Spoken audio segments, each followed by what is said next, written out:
नमस्कार मित्रों, बहुत बहुत स्वागत है आपका। आइए आज हम देखते हैं बिहारी दास जी के बारे में, जो कि एक महत्वपूर्ण राइटर हैं रीतिकाल के।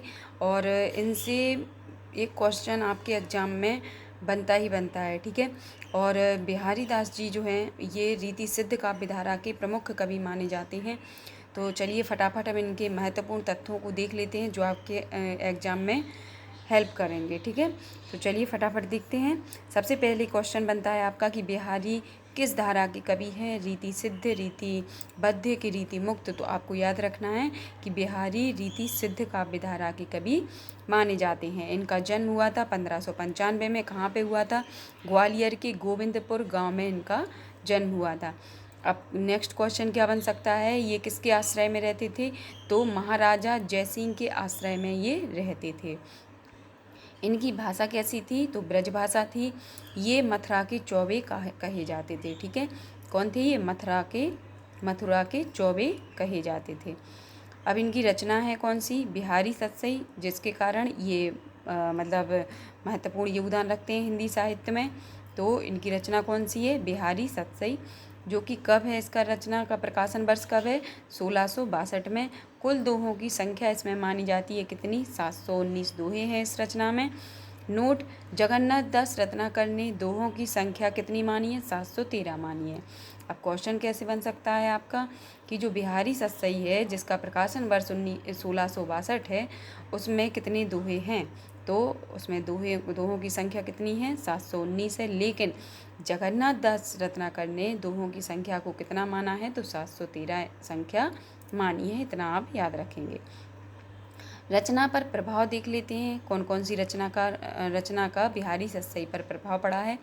तो सबसे पहले गाथा सप्तशती का प्रभाव देखा जाता है इस पर। अमृत शतक का प्रभाव पड़ा है और आर्य सप्तशती का प्रभाव पड़ा है। प्रमुख रूप से इन तीन रचनाओं का हमें प्रभाव बिहारी सतसई पे देखने को मिलता है। कौन कौन सी रचना है? गाथा सप्तशती, अमृत शतक और आर्य सप्तशती, ठीक है। नेक्स्ट देखते हैं कि बिहारी सतसई में श्रृंगार, भक्ति, ज्योतिष, चिकित्सा और नीति से संबंधित दोहे हैं। क्वेश्चन कैसे बनेगा कि बिहारी सतसई, जो कि बिहारी दास की रचना है, उसमें किस किस प्रकार के दोहे हैं या किस किस विषय से संबंधित दोहे रखे गए हैं? तो श्रृंगार, भक्ति, ज्योतिष, चिकित्सा और नीति संबंधी दोहे मिलते हैं, ठीक है। नेक्स्ट पॉइंट है बिहारी सतसई पर सबसे ज़्यादा टीका लिखी गई है, ठीक है। सबसे ज़्यादा अगर पूछी जाएगी कि रीतिकाल की किस रचना पर सबसे ज़्यादा टीकाएँ लिखी गई हैं, तो वो लिखी गई हैं बिहारी सतसई पर। और ग्रामीण के प्रति घृणा का भाव रखते थे। कौन? जो बिहारी दास जी हैं वो ग्रामीणों से थोड़ी नफरत करते थे, ठीक है। उनके प्रति घृणा का भाव रखते थे। मतलब क्वेश्चन कैसे बन सकता है? अगर चार लाइनें दे दी जाएंगी आपको कि क्या ग्रामीणों के प्रति प्रेम का भाव रखते थे कि घृणा का भाव रखते थे, तो आपको याद रखना है कि जो बिहारी दास जी हैं वो ग्रामीण के प्रति घृणा का भाव रखते थे। प्रमुख टीका इनकी जो लिखी गई हैं वो यहाँ पे मैंने मेंशन की हुई हैं, आप इनको ज़रूर याद कर लेना कि कृष्ण कवि की जो टीका है उसका नाम है कृष्णलाल की टीका। श्रुति मिश्र ने जो टीका लिखी है वो है अमर चंद्रिका, ये दोहा में है। और अंबिका दत्त व्यास की जो टीका है वो है बिहारी बिहार, ये रोला में है। इसको जरूर याद कर लेना, ये पूछी गई रचना है, ठीक है। अंबिका दत्त व्यास की है बिहारी बिहार, ये रोला छंद में है, ठीक है। पदम सिंह शर्मा, ये भी बहुत ही इंपॉर्टेंट है। पदम सिंह शर्मा ने जो टीका लिखी है वो है संजीवनी भाष्य। और लल्लू लाल की टीका, ये भी बहुत ही महत्वपूर्ण है, लाल चंद्रिका, जो कि ब्रजभाषा में है। जगन्नाथ दास रत्नाकर की फेमस टीका है ये बिहारी रत्नाकर। बिहारी रत्नाकर जो कि जगन्नाथ दास रत्नाकर की टीका है, जो कि बिहारी सतसई पर इन्होंने लिखी है। कब लिखी थी? 1921 में, और ये है खड़ी बोली में, ठीक है। नेक्स्ट है इनकी देवी प्रसाद प्रीतम। देवी प्रसाद प्रीतम की रचना है गुलदस्त बिहारी, ये है उर्दू में, ठीक है। इसको भी याद कर लेना, ये अलग भाषा में है तो ये पूछ ली जा सकती है आपसे कि देवी प्रसाद प्रीतम की कौन सी टीका है। तो गुलदस्त बिहारी उर्दू में ये टीका है। और किस पे लिखी गई है? बिहारी सतसई पर लिखी गई है, ठीक है। परमानंद की टीका कौन सी है? श्रृंगार सप्तशती, ये संस्कृत भाषा की है, ठीक है। इसको याद रख लेना। आनंदी लाल शर्मा ने भी इन पे बिहारी सतसई पे एक टीका लिखी है, वो कौन सी है? फिरंगी सतसई। कौन सी है? फिरंगी सतसई। इन टीकाओं को जरूर आप याद कर लेना, आपके एग्जाम में घुमा फिरा के पूछ ली जाती हैं।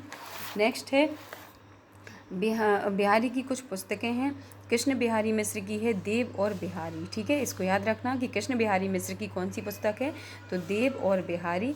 विश्वनाथ प्रसाद मिश्र की रचना है बिहारी की बाग विभूति, ठीक है, बिहारी की बाग विभूति ये किसकी है, विश्वनाथ प्रसाद मिश्र की रचना है। और लाला भगवान दीन की रचना पूछ ली जाती है बिहारी और देव, ठीक है, बिहारी और देव किसकी रचना है, तो ये है लाला भगवान दीन की। अब प्रमुख कथनों को देख लेते हैं जो बिहारी दास जी के बारे में महत्वपूर्ण हैं और एग्जाम में पूछ लिए जाते हैं, ठीक है।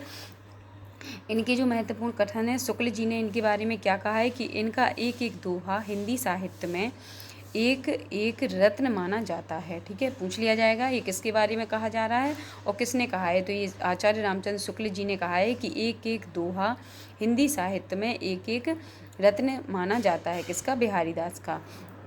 और गागर में सागर भरने का काम इन्होंने किया है, ये भी शुक्ल जी ने कहा है। अब नेक्स्ट इनका पॉइंट है शुक्ल जी का कि जिस कवि में कल्पना की समाहार शक्ति के साथ साथ भाषा की समाहार शक्ति जितनी अधिक होगी उतनी ही वह मुक्तक रचना में सफल होगा, ये किसने कहा है, ये शुक्ल जी ने कहा है। नेक्स्ट क्या कहा है इन्होंने कि यदि प्रबंध काव्य एक विस्तृत वनस्थली है तो मुक्तक एक चुना हुआ गुलदस्ता है, ये भी बिहारी दास जी के बारे में कहा है, किसने, रामचंद्र शुक्ल जी ने। कई बार एग्जाम में ये पूछ लिया गया है कि यदि प्रबंध काव्य एक विस्तृत वनस्थली है तो मुक्तक एक चुना हुआ गुलदस्ता है। फिर क्या कहते हैं इनके बारे में कि भावों का बहुत अधिक उत्कृष्ट और उदात्त स्वरूप बिहारी में नहीं मिलता, कविता उनकी सिंगारी है पर प्रेम की उच्च भूमि पर नहीं पहुंचती, ठीक है, ये बहुत ही महत्वपूर्ण कथन है। इतना भी पूछ लिया जाता है कि कविता इनकी सिंगारी है पर प्रेम की उच्च भूमि पर नहीं पहुंचती है, ये किसने किसके बारे में कहा है, तो रामचंद्र शुक्ल जी ने ये किसके बारे में कहा है, बिहारी के बारे में कहा है। अब देखो बच्चन जी इनके बारे में क्या कहते हैं कि यदि दोहों को गुलदस्ता और प्रबंध को वनस्थली कहा जाए तो आज सारी दुनिया में गुलदस्ते ही गुलदस्ते दिखाई पड़ेंगे, दोनों का अपना अपना महत्व है, ठीक है, कोई छोटा बड़ा नहीं है, दोनों का अपना अपना महत्व है, ये किसने कहा है, बच्चन सिंह ने कहा है। और राधा चरण गोस्वामी ने इनके बारे में कहा है कि रस पीयूष वर्षी मेघ कहा है बिहारी को, ठीक है, इनको याद रखना कि राधा चरण गोस्वामी ने क्या कहा है, रस पीयूष वर्षी मेघ कहा है। ग्रियर्सन ने क्या कहा है इनके बारे में, बिहारी लाल भारत के थॉमसन कहे जाते हैं और किसी यूरोपीय भाषा में बिहारी सत्सई के समान कोई रचना नहीं है। पूरी यूरोपीय भाषाओं में अगर देखा जाए तो बिहारी सत्सई के समान कोई रचना नहीं है, ये किसने कहा था, ग्रियर्सन ने कहा था, इसको याद रखना। पदम सिंह शर्मा ने बिहारी सत्सई को शक्कर की रोटी कहा है, पदम सिंह शर्मा ने बिहारी सत्सई को क्या कहा है, शक्कर की रोटी कहा है, ये भी पूछा गया क्वेश्चन है। और देव बड़े की बिहारी विवाद के जनक मिश्र जी माने जाते हैं, ठीक है, तो आपको याद रखना है कि जो मिश्र बंधु विनोद हैं, मिश्र बंधु जो हैं वो देव बड़े बिहारी विवाद के जनक माने जाते हैं। अब ये थे महत्वपूर्ण कथन किसके बारे में, बिहारी दास जी के बारे में, जो कि शुक्ल जी ने, बच्चन जी ने और राधा चरण गोस्वामी ने और ग्रियर्सन ने, पदम सिंह शर्मा आदि ने कहे हैं इनके बारे में।